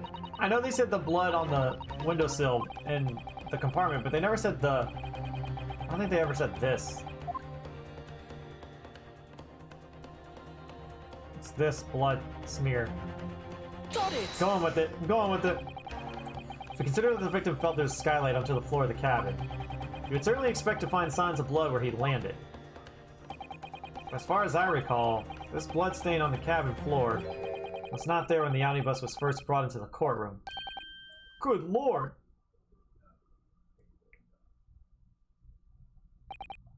Yes, I do believe you're correct, counsel. Well said. Although, as advocate for the defense, one might say that that was a very careless slip of the tongue.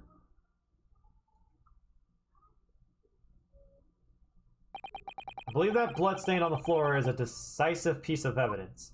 But the question is whether that evidence is genuine or whether it was unlawfully fabricated by someone. I feel compelled to admit that there's at least a possibility that the evidence is fake. What if it really was him? What if the Glide really did kill him? And he was just paying people off? Oh, then, I mean, like, we really can't side with him then.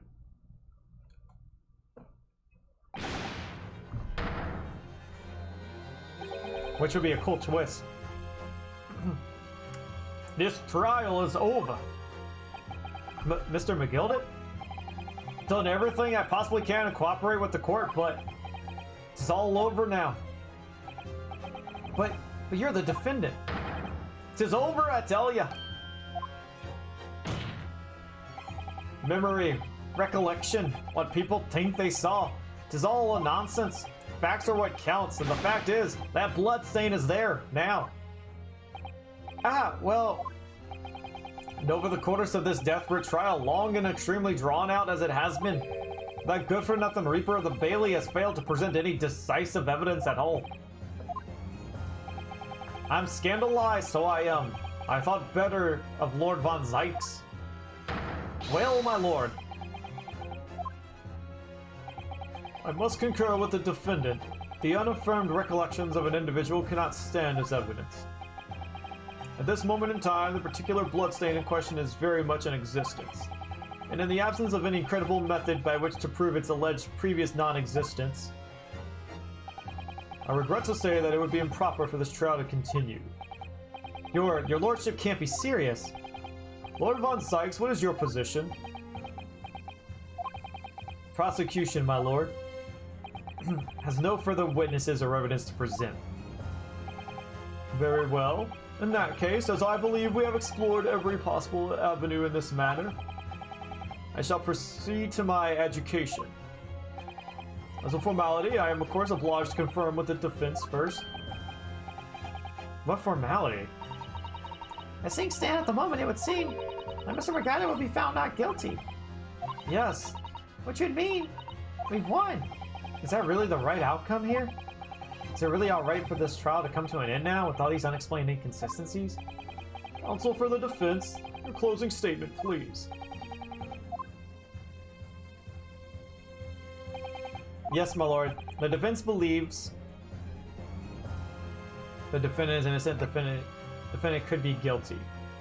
Well, yeah, I'm on this now. Screw it. I don't care. I'm here in this courtroom today to advocate for the defense of my client, Mr. McGilded. However, at this moment in time, I cannot in all good conscience attest fully to the defendant's innocence. What are you saying, man? Without any question, there is no conclusive evidence to prove that the defendant is guilty. However, there is also no conclusive evidence to prove that he is innocent. Good gracious me! Order! This is unprecedented behavior, counsel. The defense lawyer calling the accused is innocent into question? Are you of sound mind? Oh, it was a grand decision to appoint you as my lawyer, so it was a grand decision. What? I must say, didn't expect quite an exciting spectacle of the end there, but still. Here, have this for your troubles. Your job here is done, fella, and some fine work you've done, so you have. Oh, what do you mean? Just as the right honorable gentleman so succinctly put it before. The trial can't go on anymore. And your closing statement there was, how did he put it now? Nothing more than a formality. What if we change the jurors' statements, though, or decisions, though?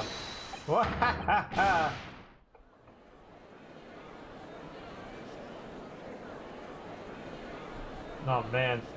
You guys can still vote guilty, though. I really don't know what to make of all this. Was the evidence we seen genuine, or was it fake? His lordship would be fuming. Any unsightly rubbish should be disposed of promptly, as I say. The stinking wretch are always guilty of something. Yeah, mark my words. I feel terribly ashamed that I ever doubted that lovely man who gave us the lovely park. Now that proceedings have unfolded in this way, I am compelled to declare a premature end to this trial. Furthermore, the court must accept the defendant's plea. Oh, this is screwed up. I thank you kindly, my lord.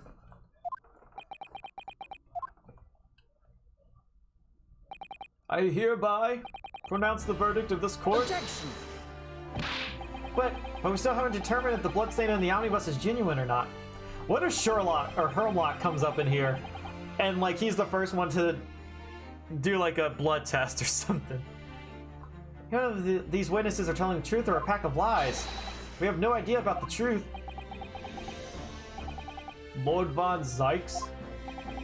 My lord, the case made by the prosecution was flawed, plain and simple. If indeed the omnibus presented as evidence was tampered with, the prosecution is at fault for allowing such a disgraceful perversion of justice to take place.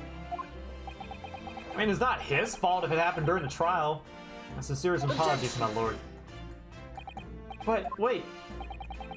When we were evacuated from the courtroom, Lord von Sykes ordered the evidence to be secured. Yeah, it was a bailiff. So let's ask him. Maybe he was bribed. I'm afraid the prosecution cannot shun responsibility in this matter. That's so unfair. The culpability of the defendant has not at all present time been established by this court.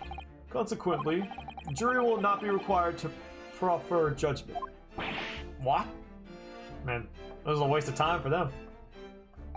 Well, Lord Van Zykes, it's been a pleasure, so it has. And as for you, my dear fella, I couldn't have asked for a better defense. Do you mean to tell me this has all been a grand waste of time? This is the law of the land, my good man. Yeah, their laws are, messed up. If you like to pursue this matter further, you can always go ahead and try to change the law. Magnus McGill. Good grief, what more do you have to say to me? Just one thing, a warning. This is far from over. Well, something to be looking forward to then.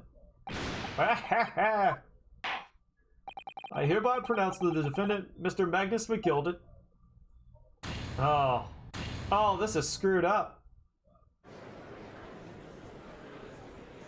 So is he gonna be like a bigger villain for case 5? Oh.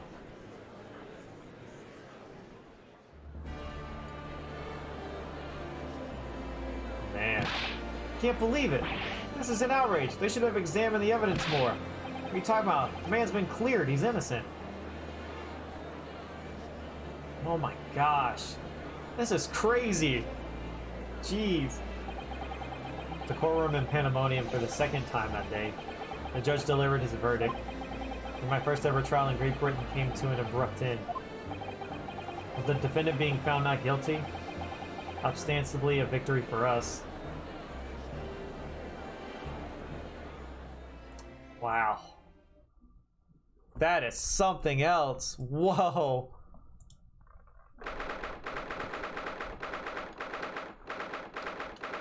The Old Bailey defendant's antechamber. That certainly was a long trial. Ah, yes, it was. Your first ever trial on foreign soil and your first victory. It was a wonderful performance. My heartfelt congratulations. And to you, Mr. Sato, thank you for your assistance. I suppose we should be happy. Trouble is, we're still completely in the dark about what actually happened. Well, we didn't have enough time. But isn't it wrong? I mean, who is actually responsible for Mr. Mason's death? We don't even know that. The sole aim of the defense is to obtain a verdict that exonerates the defendant. You carried out your duty to perfection. Aye, that you did. Oh, you get out of here. Mr. McGilded? Ah, that girl is with him too. Well, it seems the stories are true. Oh, what stories? About the 6 enormous fireworks they do be letting off when there's a verdict of not guilty. I'm sure you must have seen them now. Spectacular, wouldn't you say? Yes, definitely. I've heard it was a sight to behold, and to be sure it was.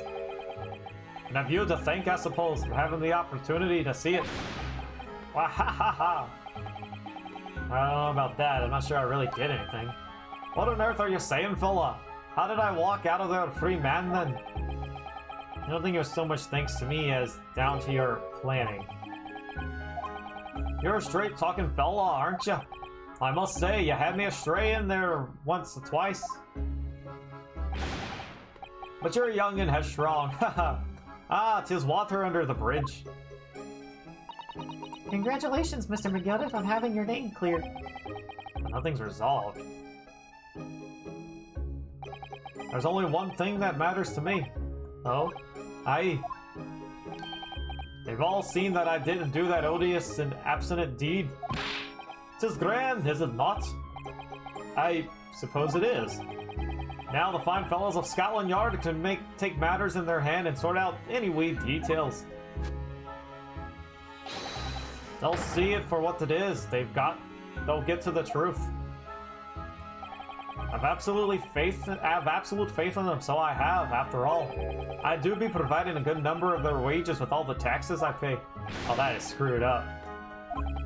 Jigsaw! Oh my god, Jigsaw, I gotta talk to you. Like, after this, I have to talk to you about this game so far. Oh my god. How you been? How's it going?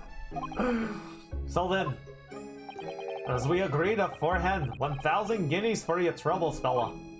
Oh, no, I couldn't possibly accept that much. How you be whist? You're a humble people, are ya? You from the east? Well, if you insist. But have this, still in all, you deserve a reward. Mr. Magnus McGilded? I'm doing good. We're coming to the conclusion of case 3, and oh my lord, there's a lot to be said. Everything is ready, sir. If you'd like to follow me into the court... Were you the bailiff he bribed? Into the courtroom? What's this, officer? 'Tis sooner than I was led to believe. Hope it's not inconvenient, sir. There were some changes to the schedule. Well, I must be making tracks now. It's time for the inspection. Sorry, what inspection? They're going to examine the omnibus again, so I'm told. Asked if I could be present for it myself. You're gonna examine it again? Now? Naturally, I'm under no obligation to take part in any more of this matter now. But as an upstanding member of London society, I do be my best to help where I can. 'Tis a gentleman's duty, so it is. This case was something. Oh my god. It's a good case 3, I'll tell you that much. For like, case 3s mostly being meh, this one was good. Also, god, case 2. Case 2 got me so salty. Just how Cosma died, I hated that. I was saying how, Hasanaga was kind of like saying during the investigation how he was there to protect him because he was like, yeah, I feared someone might have killed him. So I thought like, oh, there's like a big conspiracy going on. Like there's people against the whole like merging between the Great Britain and Japan thing, that they wanted to take out Cosmo for that reason. I thought there was a huge conspiracy, and to find out why and how he died, I'm like, no, it was a waste. It was a waste. Also, that case really had me like confused, because the entire time I thought we were going to a trial. I thought like, because the investigating was so long, I was like, oh, it's probably going to be nothing but investigating for the first half, and then the second half is all trial. And I was like, maybe we don't get to investigate the ship again after. And then like, as it kept going on, I'm like, wow, long investigating. And I was like, wait, we're kind of solving a lot of this case before we're even in trial. And I'm like, oh, there is no trial. So I thought that was cool, because that's never happened in an Ace Attorney game, ever. Well, minus the Miles Edgeworth games, where it's all investigating. So, I don't know, I thought that was cool. That was one of the good things about Case 2, but besides that, oh, I hated it. I hope we take this man down, too. Hope you have a whale of a time while you studying here in Great Britain. And there he goes, a free man. Oh, forgot she was here too. I'm down there, don't shoot. Don't move. Or as I want to say, get a move on, she really does take forever to load that thing. Miss Lestrade, would you mind putting that thing down? You're a grown-up. Sorry. And I hate all grown-ups. Ah, there you are. Oh. Hello. Why is Clover in this game? Don't you have a nonary game to solve?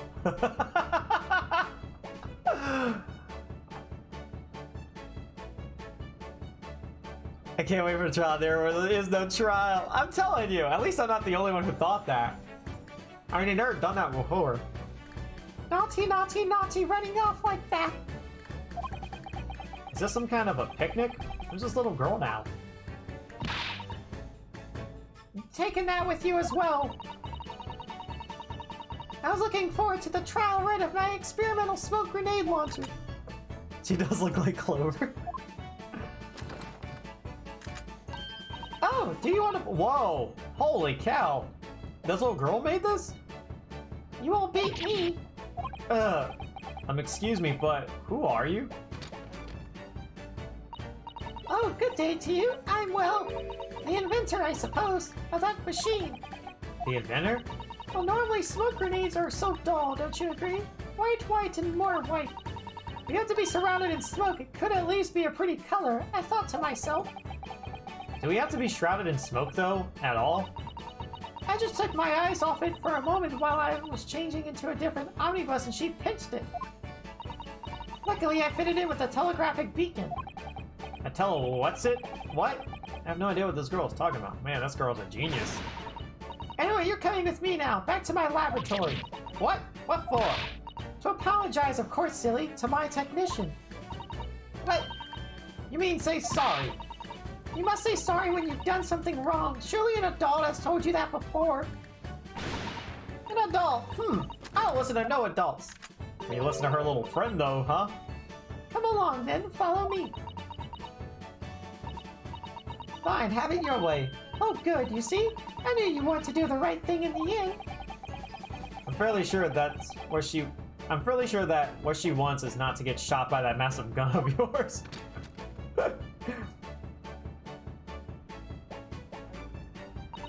We'll be leaving now, then. Bye-bye. I'm so sorry for all the fuss. Well, she's kind of cute. She was a lively one. Well, do you think perhaps we ought to be on our way now, too? Guess you're right, but where to? Oh? We haven't had time to find a place to stay. No sooner have we arrived in London than we had to rush here. All our traveling cases are still with the bailiff. I was originally planning to spend today in search of lodgings. By this late hour in the day, I'm afraid we may be out of luck. Don't worry, though. I have a plan. If the worst comes to worst, I've heard of a lovely park where we could spend the night. Please tell me you're not thinking of McGilded Park. Right? I don't want to stay there. That man's a piece of poop. That may be a little chilly at this time of year, but our youthfulness will see us through. I'm not so sure about that. I think a midwinter London night will freeze a young person solid just as easily as an elderly one. Oh dear, that doesn't sound agreeable. Now I'm starting to regret turning Mr. McGlide down. I mean, look, I know he was terrible and he probably did kill that guy. We should have took all the money he was offering, I'm just saying. That 1,000 guineas would have paid for a lovely warm room or mansion. And so, trial to determine my worthiness for the study tour was over by the end of our first day in London. However, as we were soon to learn, there were more trying times ahead, just as the Reaper of the Bailey had warned. The case was far from over. Oh. Okay. Oh no. What's going on? Get the fire brigade! Oh, come on! Quick! The guy lit the place. Oh. How did this happen? I don't know, sir. Oh, this guy is really terrible. He even started a fire. In here before we started investigating. Someone's in there? Oh, shoot. No. Oh, good God. This... How did someone get locked in there? Who was it? Who's in there? Oh. What is going on? Oh, did he kill him? No! Dude! He locked him in there and killed him because he couldn't get him guilty. No! Oh, shoot! Oh! Wow! Oh my God! Oh, okay. So I thought right when they showed that cutscene, I thought McGilded burnt it himself to hide any evidence. That way he would be clear forever. That's why I thought he wanted to be there. But then when they showed Von Zieks there, Von Zieks was trying to kill him. Wow. Shoot! This game's good! And this was a case 3. Case 3 is never good! Wow. Well, shoot, man. Well, I don't know what to think of Von Zieks now. Earlier I was thinking, he's he seems scary and all, especially when you first meet him. And then throughout the trial, when you're kind of realizing McGilded was tampering with the evidence I was kind of like on Zyke's side. I was like, oh, Zykes is a cool guy. Like, he's trying to do his job, but like he knows this man's guilty. He knows he can't do anything to stop him. And I was like, we could try to help him, and we couldn't. And then Von Zykes is like, you may have won, but I'm going to take your life anyways. Shoot. I mean, yes, Von Sykes was right to assume that man was guilty, and I don't know how I feel about him doing whatever any means necessary to bring justice to him like that, but I wasn't expecting that. And I honestly thought after this, McGuide, it would probably be like a villain in Case 5. I'm still thinking the British lady's gonna come back from the one from Case 1. I think she's gonna come back. Wow. Shoot, like I want to keep playing now. I was gonna stop right there. Oh, why? Oh. Alright, we'll just play a little bit. I was gonna save Case 4 for like next stream. We'll just play a little bit. I doubt they're even gonna talk about this. I'm sure they're just gonna go on to like a new story, a new case. Oh, that was so good. I want to end because I think that's a good spot to end, but and now we're going. The Adventure of the Clouded Kokoro. We're going. We're going just a little bit. Wait, what? Wait, what? Why is it giving me? I've never seen this before. Okay. This is cool. I had never seen this. This is cool. I guess every time I finish a case, I just ended stream. I like the little artwork. I'm sorry. That's really neat. The Runaway Room, the Clouded Kokoro. Something I like about the cases names is how they do sound like they're like novel titles or something, right? Clouded Kokoro, and then this one is The Adventures of the Unspeakable Story. It's kind of like a spoiler, but whatever. No? Alright. Oh, shoot. Alright, we're just starting a little bit. Just a little bit. Just a little bit, alright? Just a little bit. It's only been an hour and 50 minutes. You know, I could spoil it for my... I gotta work tomorrow. I won't be able to stream for a while, so... Said Sherwood, we're playing. We're playing. turning his head languidly in my direction. Oh, man. That there is more to this case than that which we have observed. Indeed, that there may be another part to this story that we are yet to discover. His eyes wandered, following the steam rising from his cup of herbal tea. Oh, sounds fancy. Leading him to the distant memory of that snowy evening. Okay. To the young lady collapsed on the pavement along Briar Road, and to the knife in her back. Lit in the soft glow of gas lamps, a most extraordinary scene had been set. And under the cover of a light fog, the curtain had risen silently on the insoluble mystery of our invisible killer. Okay.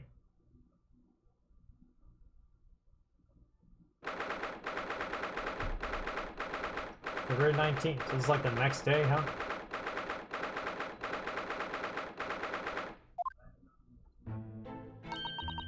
Did you sleep last night, Mr. Naruhodo? No, not at all. It was an enormous hotel, wasn't it? The rooms are so luxurious, I felt like we were staying in a palace. And with all the gas lights twinkling, it was brighter than day, even in the middle of the night. So, like, they didn't sleep in the park? That's good, at least. What about the enormous beds? After my time on the SS Bureau, I wasn't going to waste a single inch of that space. I spent the entire night rolling from one side of the mattress to the other. Oh yes! It really was a sort of night you can only dream of normally. Except, when I learned that we owned £3 for the room, that dream quickly turned into a nightmare. Oops. Sorry about that. The building was so impressive and the entrance so inviting, I just wandered in without thinking. In a lodging house in Japan, that sum of money would put a roof over your head for a whole year. Oh, wow. I did try, but I'm afraid I couldn't help my tears when we were presented with the bill. I really am sorry. Well, never mind. We must find some more affordable lodging straight away, though. If we're not careful, our entire stipend will be used up in 10 days or less. London is a scary place. Good morning to you at this early hour. I still think you're evil. I'm calling it now. It really splurged, yeah. And only had a hotel room. Like, I don't know. I think I would have splurged on food. So, Jigsaw, my thoughts when I met this guy, he's got evil written on his face. Like, I don't trust this man. I'm waiting for case 5 for him to be evil. That's like my first impression of the man. I don't know. I don't know what I think of him yet. I was saying, you played the DLC case for Spirit of Justice, right? The one with the time traveler wife or whatever. This guy reminds me of Nakati, I think his name is, or something like that. Because they're always like about the whole time thing. Like they kept checking their little pocket watch. Like, oh yes, 30 seconds. I don't know, that's who he reminded me of. At least with that quirk. Good morning to you, Lord Chief Justice. I've come report on the outcome of the trial at the Old Bailey yesterday. Sawa-san's amazing. She doesn't bat an eyelid, even in the presence of the imposing Lord Strongheart. Pierce Nakati. Yeah, you're right. Dang, look at you. You remember his whole name. I just remember his name started with like an N or something. Yes, I believe you had a very comprehensive initiation into British courtroom practices. Oh yes, it was very eye-opening. Thank you.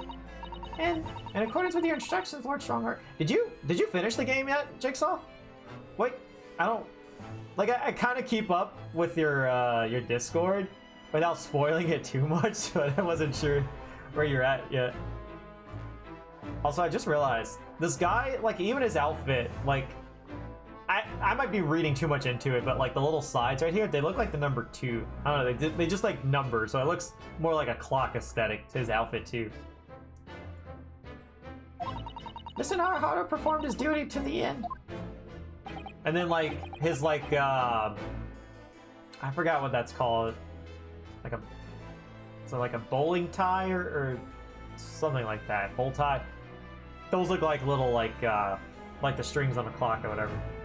Yes, I've already been apprised of events. Still somewhere in case 5? Oh, okay. I'm assuming that's the final case, so you must be getting close to the end. You conducted a remarkable defense. You may consider the test passed. Oh! No longer are you a student from the Empire of Japan. You may henceforth claim to be a fully fledged lawyer. My country is delighted to welcome young talent from such a remote eastern land.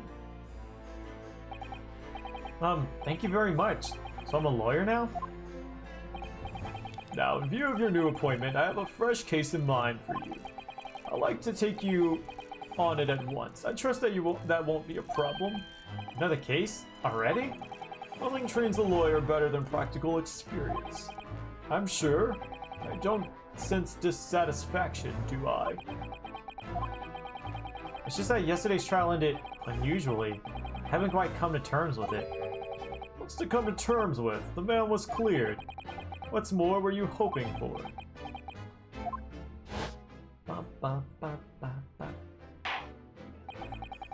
Culpability of the defendant has not at the present time been established by this court. Consequently, the jury will not be required to pro-offer judgment. Well, Lord Von Zykes, it's been a pleasure, so it has. And as for you, my dear fella, I couldn't have asked for a better defense.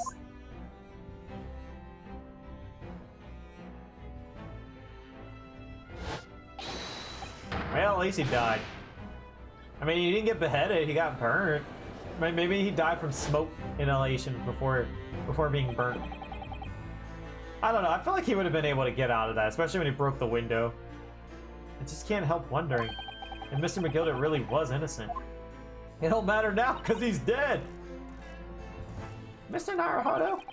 It's just that I never managed to ascertain the truth. And then the trial ended. Well, you need to let it trouble you for a second longer. Sorry. You did such a crazy voice from a... Oh my god, I'm gonna have to go back and see them all. Jigsaw. Okay, Jigsaw, let me ask you this. And I get it'll probably be very different from you just because you're a woman. So like maybe male voices are tougher for you. Who's been like the hardest voices to do so far? For me, it was Gina. I could not get a good voice for Gina at all. And all my female voices kind of sound the same. Like I tried a bit to make the maid and the little typewriter ladies to sound different. The only ones who actually sound different was like her, Mrs. Sato, and Nicolina Pavlova. I was able to kind of make their voices sound different. All my other female voices just kind of like merged together. And another one who's hard for me is Von Sykes, because his voice almost sounds like the voice that I give for Strongheart. It also kind of sounds like the judge. I don't know what voice to give him. It goes back and forth. It's fun doing voices though, huh? Magnus McGilded passed away immediately following the trial. No! What? Mr. McGilded is dead? Might want to do something about the birds so they're easily able to get in your clock tower. I have 19 minutes and 41 seconds until my next engagement. Time enough to talk. Okay, well, I didn't think we'd be able to talk about this, but hang on. I wonder if he'll let me show him this now. He wouldn't let me last time. Okay, never mind. Still the same thing. Still the same thing. Especially the jury people. Yeah, like, it was kind of like that too. Especially the foreman and then the horseshoe mustache guy. I don't know. But like, the juries don't even get like a name. They're only there for like a brief moment. So it's kind of like, they're not important really. Even though you try to give them a voice, they're not too important. Like you start doing a voice and then you forget the next time you have to voice it was completely a different voice. That's funny. We'll go out of order. We'll say New Kings. I do hope though, I don't know, like maybe the game doesn't need this.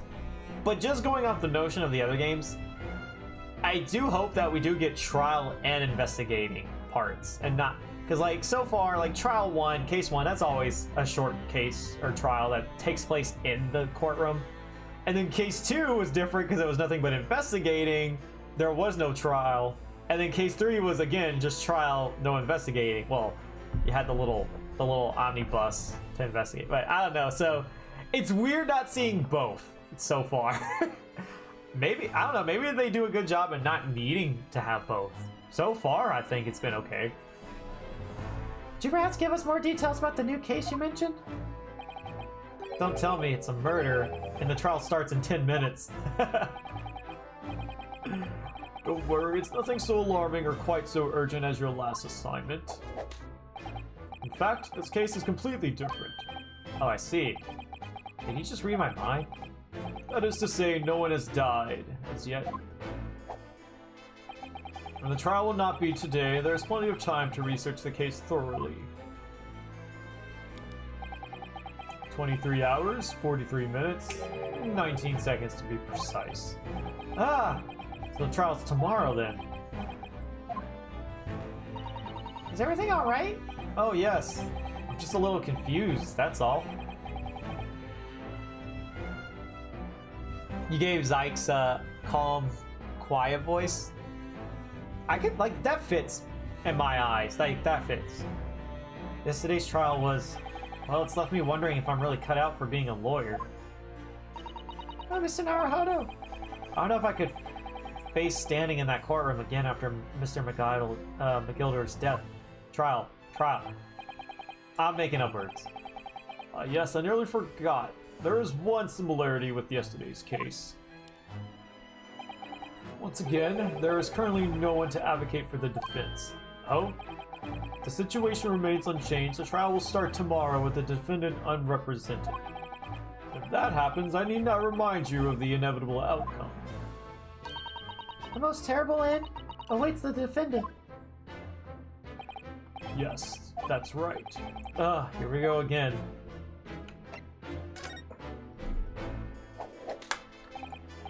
So, how did you find your first taste of our country's Supreme Court? Oh, well, I don't know. I mean, it was... wow.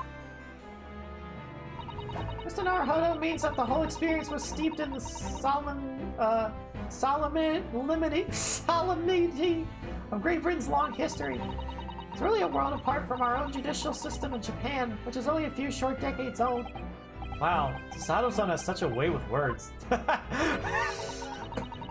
She has such a way with words, yet I butchered them all trying to read it. And you seem to have a way of failing to find the right ones. I feel like she's talking to me and not Ryunosuke. The judicial system here is the most advanced in the world. Learn all you can. The most advanced in the world, is it?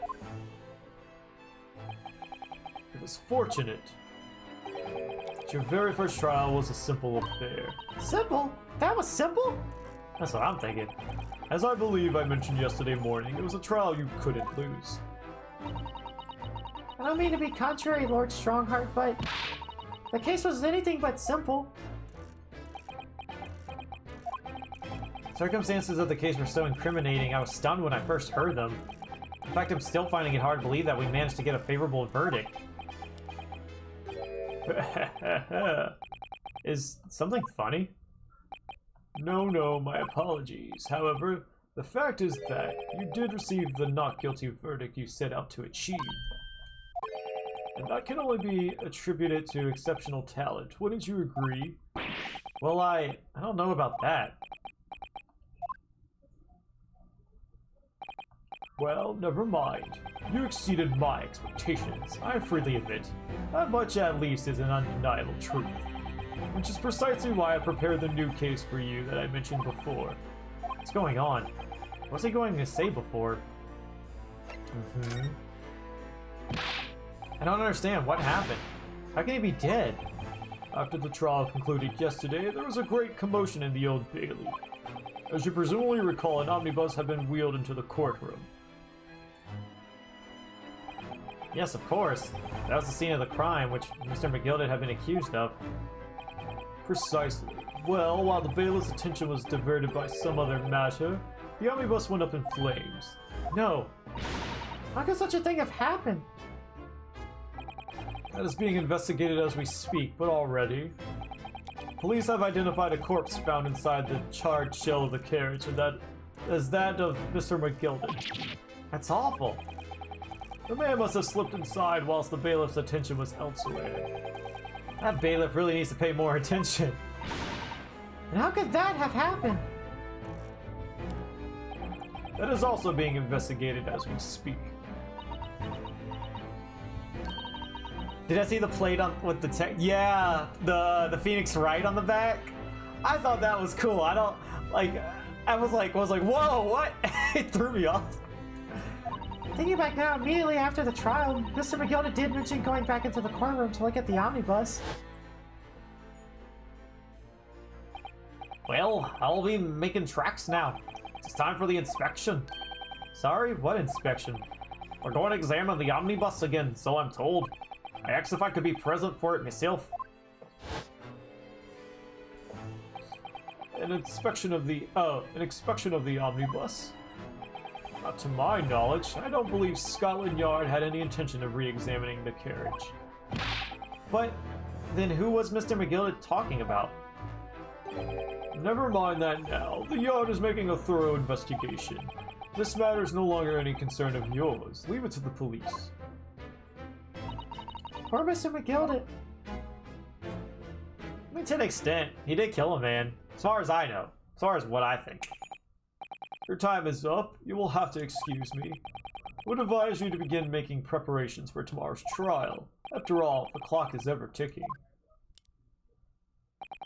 There is now but 23 hours, 26 minutes, and 39 seconds until the court sits.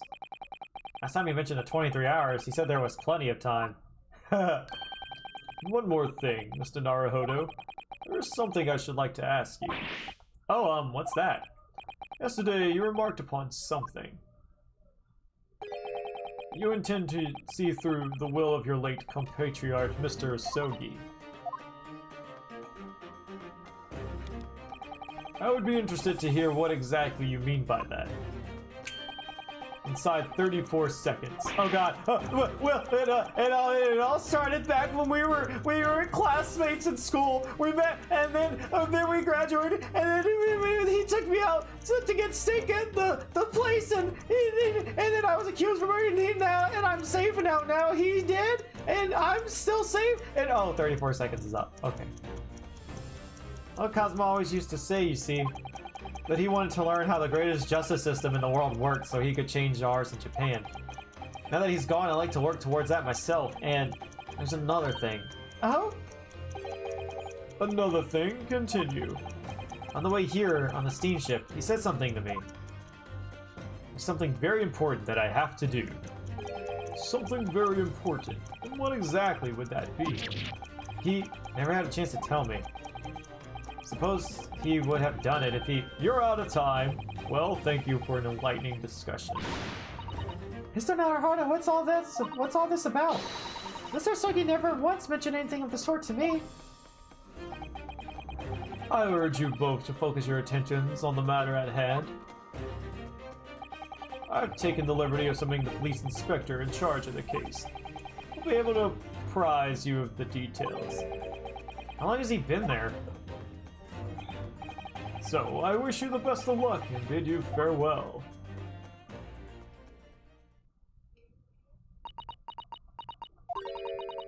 There's something very important that I have to do? Kazuma-sama, what did you mean? I wish I knew, but honestly, he never told me. Anyway, we had better talk to the detective, don't you think? Yes, you're right. Hope I'm just imagining it, but I wouldn't say he looks pleased to see us at all. But, excuse me, does he have fries? Oh, I'm sorry, not fries. Fish and chips. Chips? He has chips. Okay.